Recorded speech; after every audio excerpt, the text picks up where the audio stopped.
I guess I hate to bring us down from the prior. I think we actually. No. Let's just have a therapy session. Now it's Wait, no. Everybody, we talk. I don't know what's what.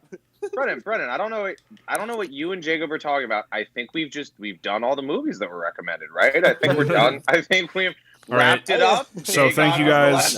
Thank you guys for watching the Watchlist Podcast. Tune in next time. No. All right. So the movie I recommended, the Buttery Males watch, was 2009 Lars Von Trier's Antichrist, which is about a man and a woman who suffer the loss of their child and then retreat to a cabin in the woods to try and deal with their grief and anxiety, and a bunch of shit happens. So, what did you guys think of this movie? I take the images I saw out of my head. So I called up Lars and I was like, Lars, you gotta crush this guy's balls. If you want me to buy into your movie, you gotta crush this guy's balls. But here's the thing. He still comes, okay? This guy still comes after you crush his balls, okay? Lars, don't hang up on me, Lars. Crazy is, like, when that scene happened, Brennan, like, called me up, and he's like, I'm watching Antichrist right now. I'm like, yeah, me too. Yeah, that's exactly how it is.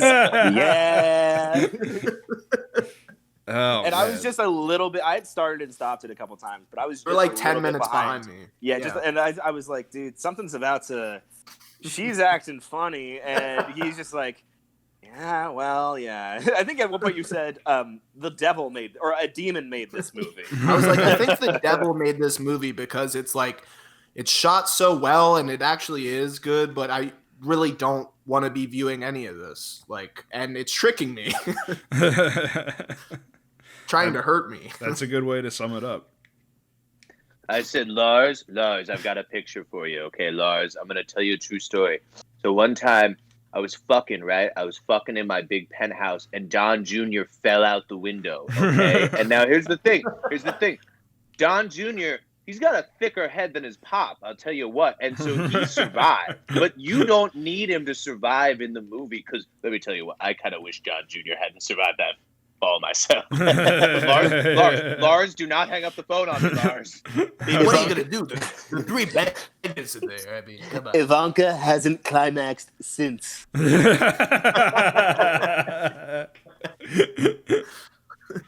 Oh, but for real though, I love that opening. I love that opening. It's beautiful. It's awful, but it's beautiful. Yeah, Jacob, exactly. Can I tell you something? I saw this movie actually like when it came out or when it was available to watch at home, and the reason I tried to watch it was because my cousin is a huge film buff, and he was like, yeah, I mean, this is really something to see, and like trying not to give me as much at all. Like he was just like, you should just watch it.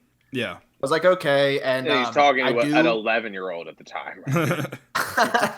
Wait, no. No, you were probably, 15, right? Like 15, yeah, okay. Still not okay. Yeah, this nice close-up of Willem Dafoe's cock going into Charlotte Gainsbourg's pussy is, now, really quick. in 60 FPS is something to see. Never mind, I'm sorry. Well, what I wanted to say was... per second. Well, this isn't good for my age, but it is true. I even smoked pot back then, unfortunately, and I was really high, and I was watching this movie, and this is like your beginning stoner phase of high too, and this beginning sequence like fucking rattled my world, and I just gave up on the movie. I just was like, oh no, like just. When the baby falls out of the window and hits the ground, that whole prologue happens. I just was too high and I was too scared, and it fucked me forever. Let me tell you, this is what happens. First, the kids start smoking, all right? And then all of a sudden they're getting high watching Antichrist in their basement, okay? It's also, that scene is black and white, and it's super well lit, and the camera work throughout this movie is great. And so that scene in particular is like in incredibly high resolution, it feels like. So I understand that. It's like if you're fucking just if you're just trying to vibe, it's like so it ruined my vibe, and I couldn't come back to it until we had to watch it for this. And I said to myself, I was like, you know what? I'm gonna get high, and I'm gonna power through this like as an adult now, and I'm gonna be able to do this. And just watching it again, I was kind of taken back to my old mind. Yeah, why do you like, keep getting Jesus. high and watching this It's a movie. It's a movie. Vile It's film? a spiritual test, Rob. What I was okay? going to say is, I mean, again, to just make yet another callback to the Buttery Males podcast, maybe that's the universe telling you that you need to get really high and go back and watch Lost from Space and see if you can not cry Yes, I through still haven't. the middle of I'm that too movie. scared. Antichrist I also- didn't quite rattle you to your core, but Gary Oldman in mutated spider makeup is just something you cannot fuck with. Or like what's his name? Is Alan Rickman in Lost in Space with like some fucked up head prosthetics? I think Is that you're- Lost in Space, No, or you're is you're that- thinking of Galaxy Quest with Tim Oh my Allen. fucking god! Okay. I could fucking. I love Galaxy Well, Quest. okay, I've been confused for a couple weeks then because I've been like, why is everyone afraid of the movie where Alan Rickman and Tim Allen just do cocaine together? In fairness, the Ceres, the villain of Galaxy Quest, is pretty scary for like a PG movie. That movie was originally shot as a rated R movie, so it is like pretty spooky, honestly. if you're Oh not well, expecting here it. let's bring it back to Gary Oldman, terrifying in The Fifth Element, And Yeah, in The Darkest Hour. and in the Yeah, and in Gary Oldman's what's just that a movie? terrifying person in general. As a husband, as a Yeah. husband, probably. Yeah. I don't know like what it is about it, but like I mean, when I was watching Batman Begins, I just couldn't. I wasn't super invested in Scarecrow as a villain, but I mean, there's something about Gary Oldman that just put me off.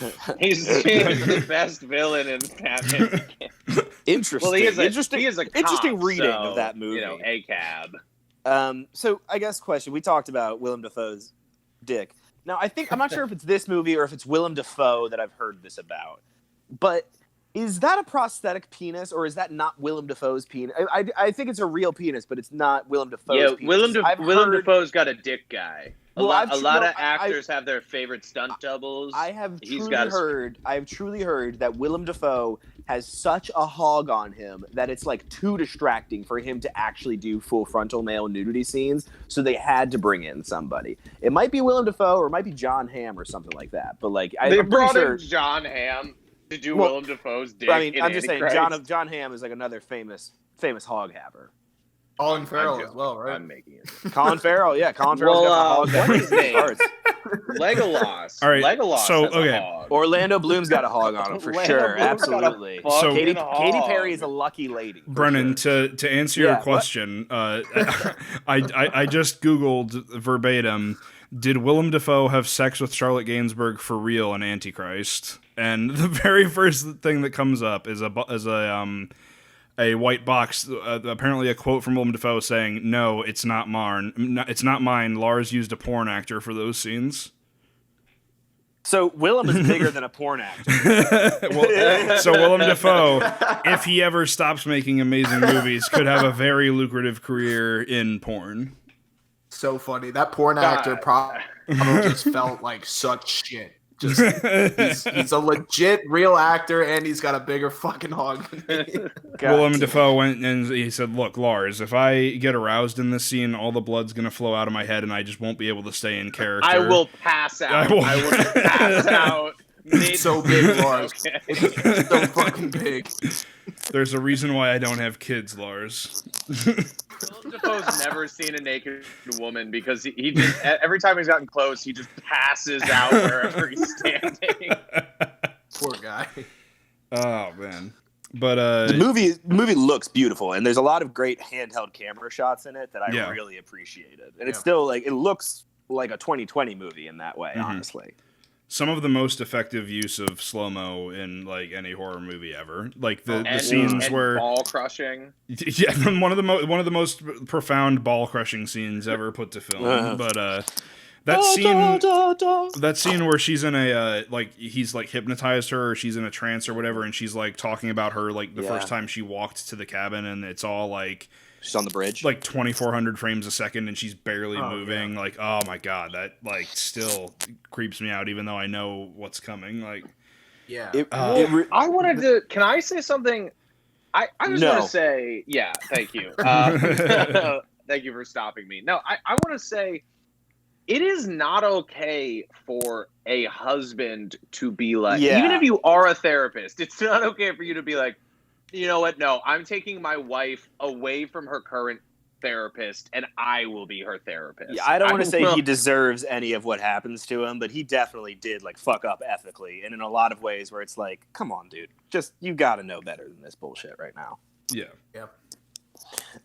That slow-mo shot, the shot of her on the bridge, and anytime they would do those weird, specifically that kind of visual there, really reminded me of the Fellowship of the Ring in like the scene where I think it's Galadriel, like is tempted by the power of the ring, and there's all that like kind of trippy shit going on there.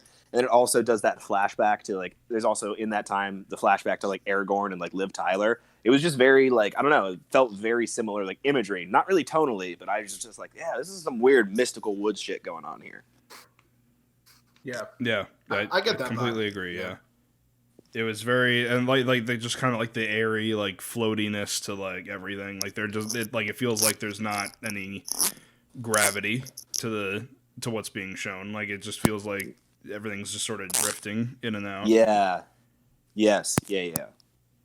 So that's one thing that I will say about this movie is it's maybe not as effective in terms of like boo scary, but it is very, very effective at just filling you with a sense of dread. And I think that's kind of lost on a lot of horror movies. It's more nowadays it's more so like we're just gonna make you anxious for the next time something pops out at you rather than make you physically uncomfortable. We're not audiences not like for modern horror. It's like they have this idea that it's like audiences don't want to be asked questions about existentialism. They just want to see people get their arms chopped off.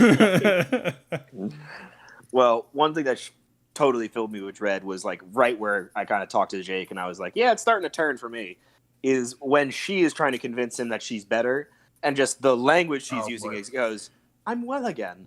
I'm cured. You're so clever. I'm fine. And I wrote definitely the words of a person who is not well, not cured, and not fine. You're not clever. As much as sorry. No, I was just like that. I was just reiterating that was really where I was like, okay, this went from being like an interesting character study to like now the gears are really like clicking in a dreadful way. Oh, definitely. That's definitely. I couldn't actually tell what was happening there. I was like, is she being like a total asshole to him right now, or is she just like broken? I don't know. But I think the scene that like just kind of fucked me up the most actually was when as much fucked up shit that actually happens in this film, it was when Willem Dafoe confronts her with a picture of their child with his shoes on backwards. And then it's like all of the time she was like purposely putting on his shoes backwards to like fuck up his feet and fucking torture her child, basically. That just like rattled me in such a... Because that's so real and like something that you could hear about someone doing. Like it's so sick and just like, she's trying to be sneaky about it too.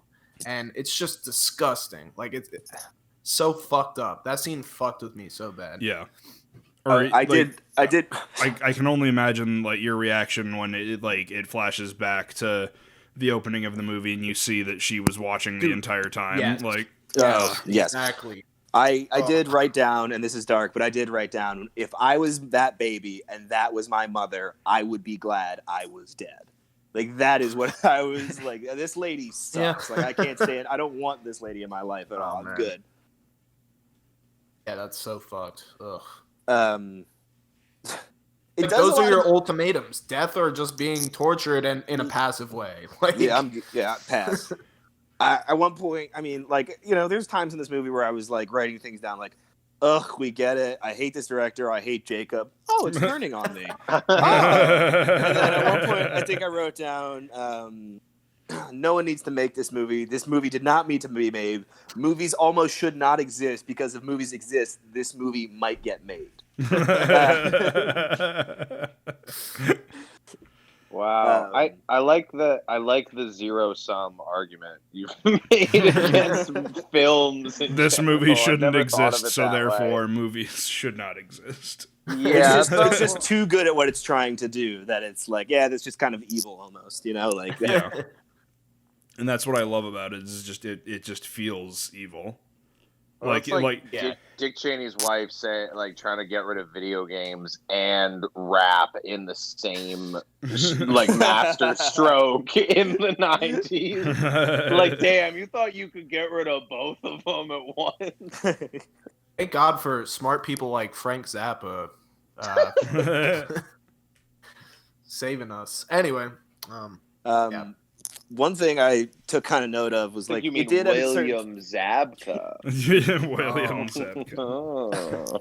Aside from kind of like all the art house horror, there was just some very basic horror where at one point I wrote down, oh, it's the basement from Evil Dead. Cool. Yeah. And then I wrote, oh, it's the crazy book from The Shining. Cool. and then actually at another point when Willem Dafoe is crawled into that foxhole and she is sitting on the tree stump and like kind of over him and like doesn't know that he's right under her, I was like, yeah, Fellowship of the Rings. Like the centipede crawls over his like glove or whatever. I was like, damn, this is giving me those vibes right now. All the insects crawl out of the dirt when the Dark Riders are around or whatever. Mm-hmm. Yeah. Oh. Much in the same way all the hands come out from the roots when Willem Dafoe's beating Charlotte Gainsbourg. Because all the bugs are like, they're over here. Quickly, guys, like, look, they're right here. Yo, check this shit out. I will say the crow or the raven that he finds in that foxhole there had the spirit of the boy from Dagon in it. Just a fucking narc. Just like, shut up. God damn. Speaking of the animals and like the three beggars and all that, I need to know the fox that has Willem Dafoe's fucked up voice. Yes. Big laugh or appreciation for that fox? Like when he peers and he sees it eating itself, and then it looks at Willem Dafoe and Chaos reigns. Which is that's also Willem Dafoe's voice as well. Oh, interesting. I didn't laugh.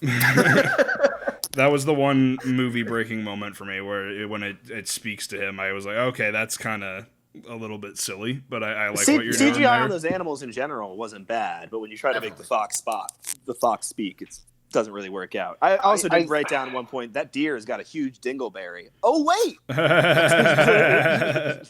That fox, for me, has been ruined by the internet.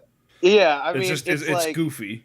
It's literally just goofy. Like, it's just this fox has been used just when people need like a goofy looking animal. And so I've just seen it a lot, and it's like, as a video creator or like a meme lord, it's like, how can you resist a fox saying chaos reigns? I mean, I don't know. It just seems like it is out of context. Out of context, but even kind of in context, that was again. It just that did break me a little bit. Even if the meme format was, this is a GIF from the movie Antichrist, I would still laugh my fucking ass off.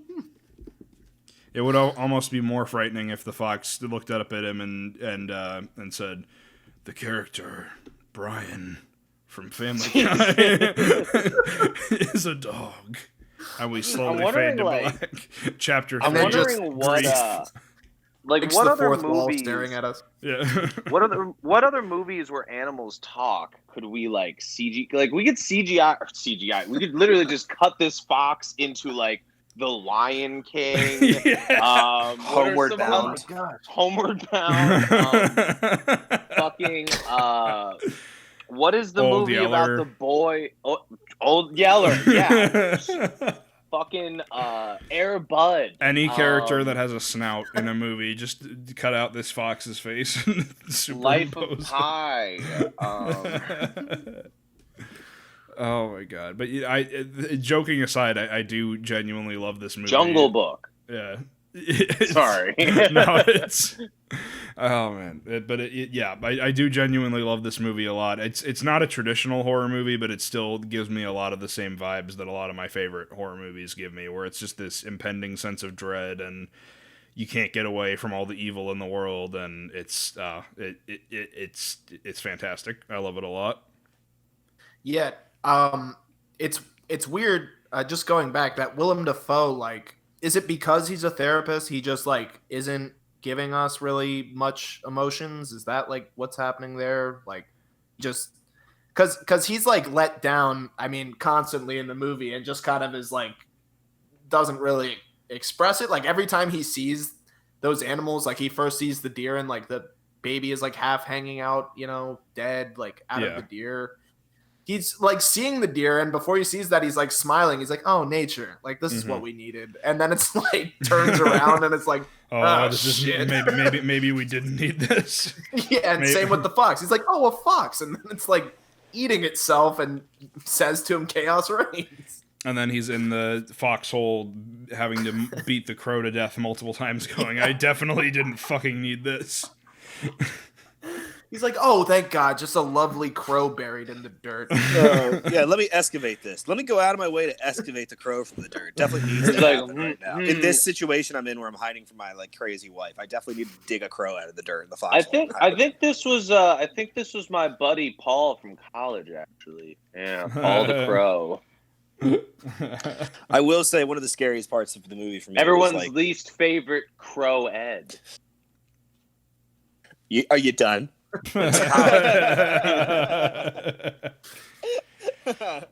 I'm sorry, this wasn't. I deserve people saying that it'd be so much more. I'm sorry that this wasn't your geniusly crafted day gone by level of comedy. I don't know, between Steadicam on the last episode of Buttery Males and Day Gone, I'm killing it lately. One day I will just snap, just so you're aware. Like one day I will just snap and fucking charge down to your apartment. Please, okay. Blocks away. Sorry. Scariest part of the movie for me was towards the end, okay?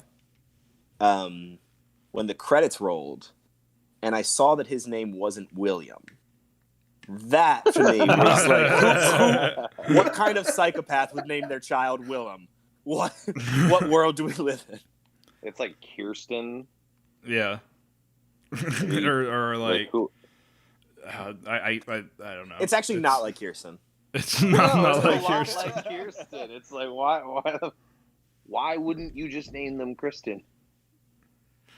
Oh man, that is definitely a haunting part from the movie. Yeah, it's just a spelling mistake, guys. That's what's happening. they misspelled it once on his very first movie, and now he's been forced into this on his deathbed his entire life. Yeah.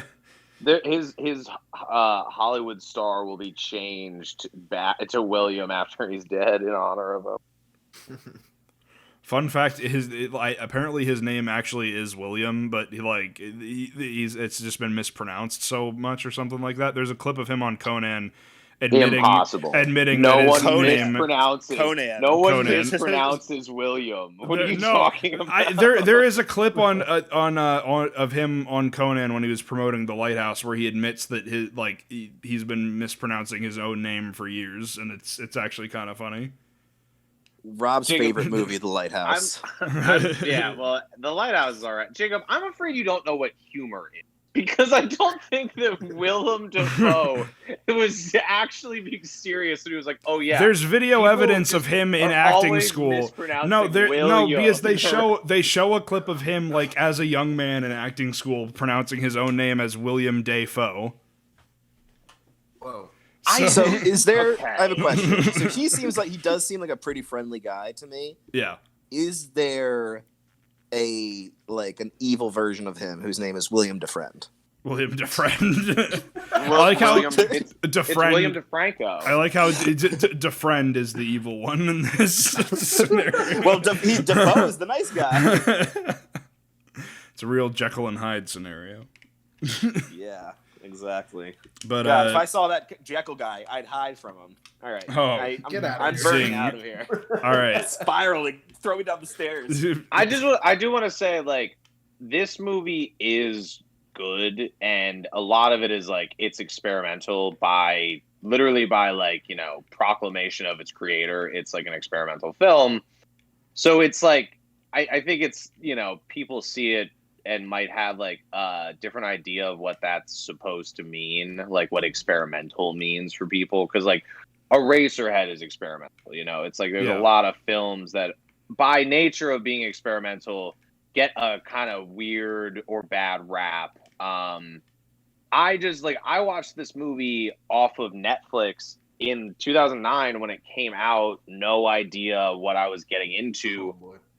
And when I like powered through it, I guess because I was just like such a severely broken person by age 14 that I, for some reason, had no problem with like any of the things I was seeing. But I do think that like for me, it was definitely devalued by like being like me seeing it the same place I watched like Arrested Development and 30 Rock. You know, it's like if I think maybe if I had seen it in theaters and like gone to it because I was like, if you paid for it, you have to like kind of, you know, if you feel like you have to sit through it a little bit, you know. I think if I was given a free ticket to it, but I was told like it's like an experimental movie and you're going to see an experimental movie, I think I would have liked it a lot more. You know, I just, as a kid seeing it, or like a teenager, no context, just kind of was like, well, that was fucked up, Netflix. Thanks for recommending that next to like Zathura. Really cool of you, you know. You know. And then, someone at Netflix is like, okay, yeah, Zathura is a kid's movie. I mean, this has talking animals in it. I'm sure these like two match up. There's a cross section here. Yeah. There's a toddler in the first scene, so it's a kid's. Jesus. They're making a kid in the first scene. It's a kid's movie. Like, you don't even work here. Like, please get out of our offices. Lars, look, I don't care how many times you insist that this is not a horror movie and it's actually a kid's film. We are not marketing this alongside Zathura. Listen, LVT goes PG. All right. Oh, man. Do we have anything else? All in all, I was just going to say, all in all, very eclectic and interesting bunch of movies that I'm definitely glad, I checked some off there tonight, you know? Or not tonight, but in general for this record. It was a nice little, it was definitely a treat. I would say, having already seen Train to Busan, not that doesn't make me like it any less, but just Dagon was just a nice, really fresh new treat, and I really appreciated that. And Antichrist was the sour milk that you had after having your treat. I mean, in a way, Antichrist was vegetables. I mean, it was probably something that Antichrist was my first foray into Lars Von Trier, and I gotta say, I don't know if I'm gonna dip my toe in again. Yeah, you don't need to. It's very safe to say that this is the best thing he's made, so you don't need to venture any further. Those nymphomaniac movies look sexy. Those are his movies, aren't they? I was just about to ask. I have seen the first Nymphomaniac movie, so I've actually seen two. Nymphomaniac. Nymphomaniac, I don't like. For the sole purpose of, in the second movie, there is a scene where Charlotte Gainsbourg, I think, is having sex with Shia LaBeouf, and her son crawls out of a crib. I'm not joking here. Crawls out of his crib and like walks towards an open window, and Shia LaBeouf sees it happening and stops it before it can happen. And the same music that's playing in Antichrist is like on a radio in the background in that scene. I was like, the three beggars were in that scene too. You. Yeah, no, there's a deer and a crow and a fox watching from the balcony next door. Superman stops Bruce Wayne's parents from getting killed. It's a whole fucking, oh my god. Well, it seems like this guy just wants to be directing porn. I don't know why he keeps like accidentally making art house movies when it seems like he just wants to make porn. I'm experimenting with how much porn I can put in the movie before they take it out of theaters. That's what's experimental about. It's his training until he finally makes the movie where Willem Dafoe is willing to unsheath the beast. That's the porn film he's building up to. Just break another human being on camera. Just trying to get his credentials up so he can work for Brazzers. That's what's happening. Yeah, exactly. So he can collaborate with Vicky over at Pornhub. Oh my god. So yeah, that's Antichrist. If you want to check that one out, fuck, I have to cut this part out. I didn't. Pornhub. Pornhub, yeah. It's Antichrist. I think it would be best if you watched Antichrist on Pornhub over any of it would be appropriate. I don't know that it's there currently, but someone go check and find out for us. It's free on Amazon Prime, free on Sling TV, and you can rent it on YouTube and Google Play.